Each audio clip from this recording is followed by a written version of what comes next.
दशकों से बंद पड़ा यह बंगला एक भयानक साजिश की गवाही दे रहा था। लोगों का कहना था कि वहां जो भी जाता कभी लौटकर नहीं आता। पुलिस भी इस मामले को हल नहीं कर पाई थी। शुरुआत इंस्पेक्टर अजय राठौड़ को इस बंगले की सच्चाई जानने का जुनून था।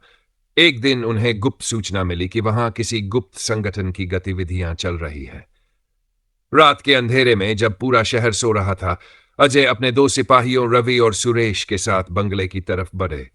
दरवाजा जंग लगा हुआ था, लेकिन अंदर जाने पर लगा जैसे कोई उनकी प्रतीक्षा कर रहा हो। टॉर्च की रोशनी में धूल भरे फर्श पर गहरे लाल धब्बे दिखे। सुरेश ने फुसफुसाते हुए कहा, सर, ये खून है, ताजा खून।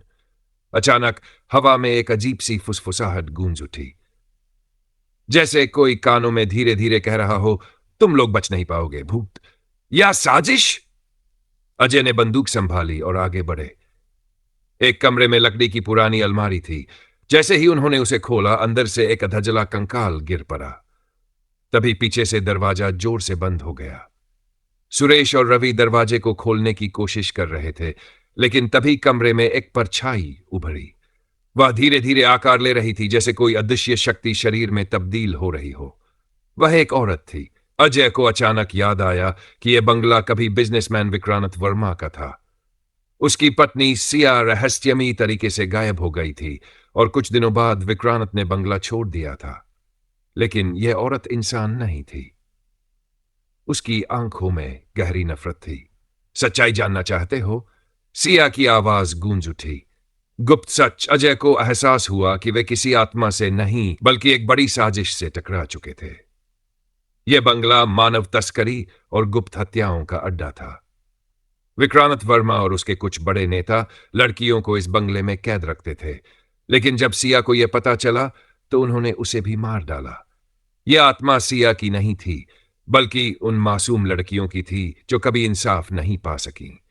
जैसे ही अजय ने बंगले की गुप्त तहखाना खोला, वहां हड्डियों का ढेर मिला। पुलिस ने इस रहस्य से पर्दा उठा दिया।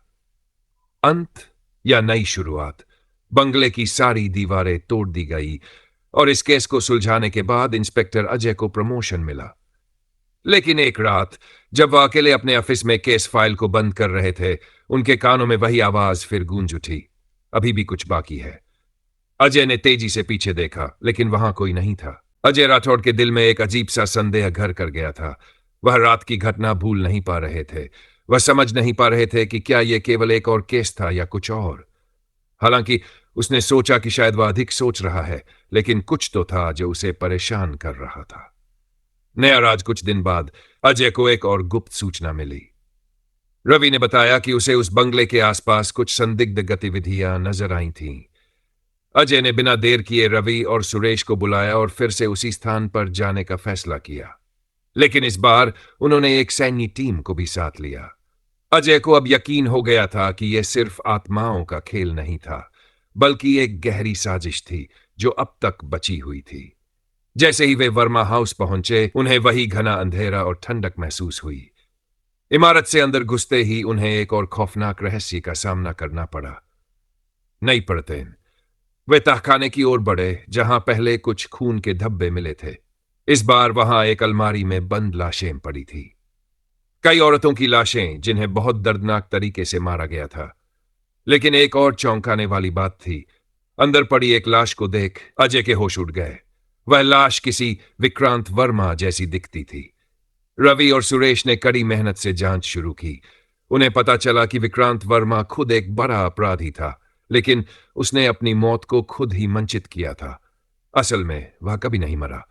वह इस साजिश के पीछे का मास्टरमाइंड था, जो अभी भी जीवित था और इस सब कुछ की योजना बना रहा था। विक्रांत वर्मा की वापसी। जैसे ही वे तहखाने के अंदर पहुंचे, अचानक एक घनी अंधेरे में एक धुंधली छाया दिखाई दी। वह विक्रांत था। अजय ने देखा कि विक्रांत के हाथ में हथियारों की लिस्ट थी, जिनके जरिए वह अपनी साजिश को अंजाम दे रहा था। विक्रांत ने मुस्कुराते हुए कहा, तुम लोग क्या समझते हो? यह सिर्फ एक कहानी नहीं थी, यह सिर्फ शुरुआत थी। तुमने मेरी योजनाओं को तोड़ने की कोशिश की, लेकिन अब तुम कुछ नहीं कर सकते। शेर और शिकारी। विक्रांत ने अजय को चुनौती दी और अचानक उसकी आंखों में वह अजीब सी चमक उभर आई जो अजय ने कभी किसी अपराधी में नहीं देखी थी। अजय को यह समझ में आ गया कि यह सिर्फ एक आदमी नहीं बल्कि एक पूरे अपराधी सिंडिकेट का नेता था। विक्रांत ने अजय के सामने एक टाइम बम रखा और कहा, तुमने हमारी साजिश तोड़ी, अब तुम और तुम्हारी पूरी टीम सिर्फ वक्त की समस्या हो। अजय ने साहस दिखाया और बम को नष्ट किया, लेकिन विक्रांत अभी भी सामने था। अजय और उसके साथी एक साथ मिलकर विक्रांत से भिड़े, लेकिन विक्रांत की खौफनाक ताकत उनके सामने थी। अंतिम फैसला, काफी संघर्ष के बाद अजय ने विक्रांत को धर दबोचा और पुलिस ने उसे गिरफ्तार कर लिया।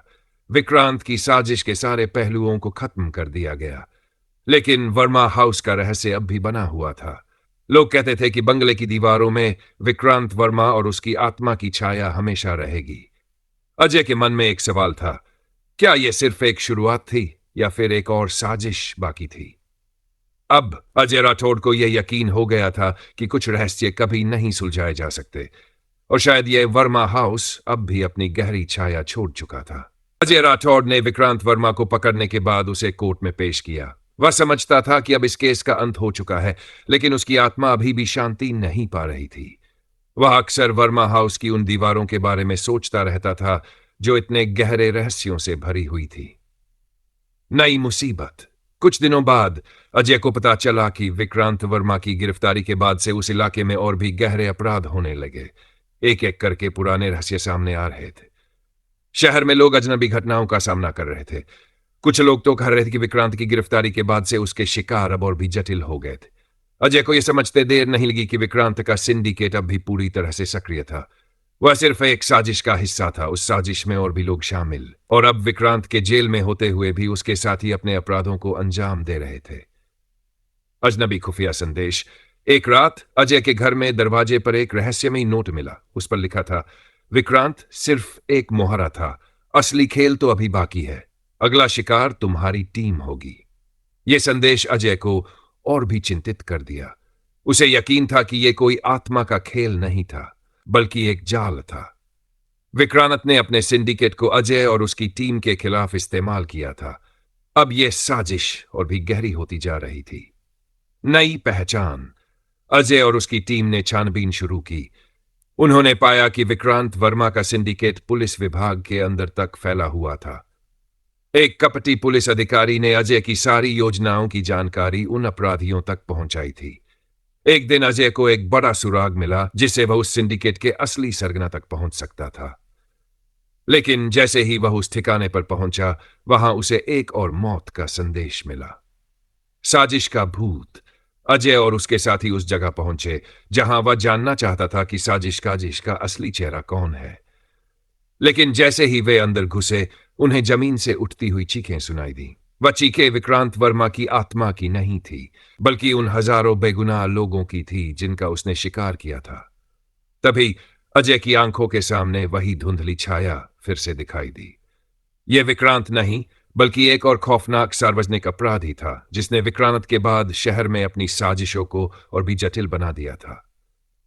एक नई शुरुआत। अजय को समझ में आ गया कि इस साजिश का अंत नहीं था। जो अपराधी थे वे कभी न कभी शिकार और शिकारियों के बीच की खाई को भरने के लिए उभरते रहेंगे।